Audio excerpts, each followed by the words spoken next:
Hi guys, Ben here from carpfishingguide.com.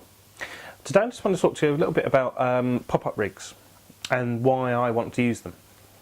A lot of the lakes which I fish these days in the southeast of England are quite silty, basically. A lot of them are sort of farm lakes, etc., and so there's a lot of chod and silt, basically. What silt is basically decaying things like leaves, other fish perhaps, and basically it's all sitting on the lake bed.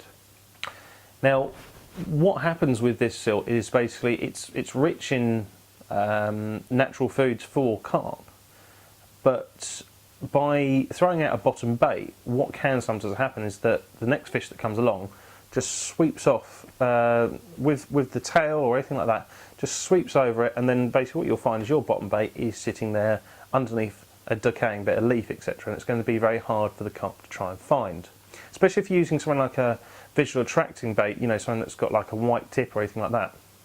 So this is where I start using pop-up rigs. Pop-up rigs essentially mean that it always stays just above the silt bed.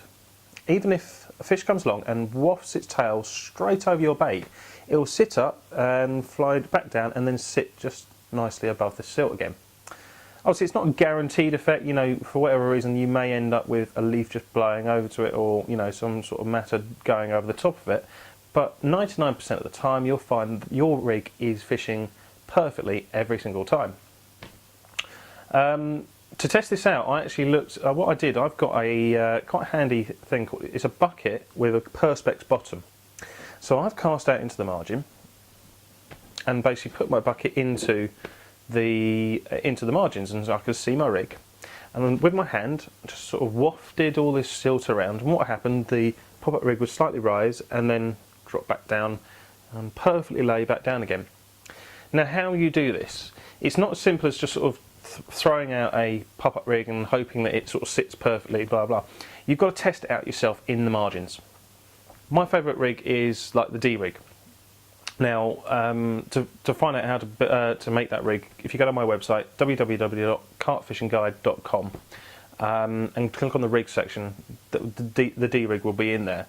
Now, what I do with the D rig is you put a piece of a split shot on just underneath the hook, and what this does is basically counterbalances the pop up. What I always try and do is test this out in the margins, and basically by changing the split shot every time, making sure that the rig just sort of slowly goes down through the water, as opposed to sort of just flying straight down and the pop-up will then bounce up. Instead, I get it so it's literally just a point where it just slowly sinks down. So if you can imagine, the carp comes along, wafts that pop-up up, it goes up and then just slowly sinks down, slower, as it were, than all the debris, etc., that it's also kicked up. So you'll find that your rig will always sit quite nicely. So there's my top tip. So if you're ever fishing in silt, try and use something like a pop-up rig that is slow sinking, and which will hopefully land you a few more carp.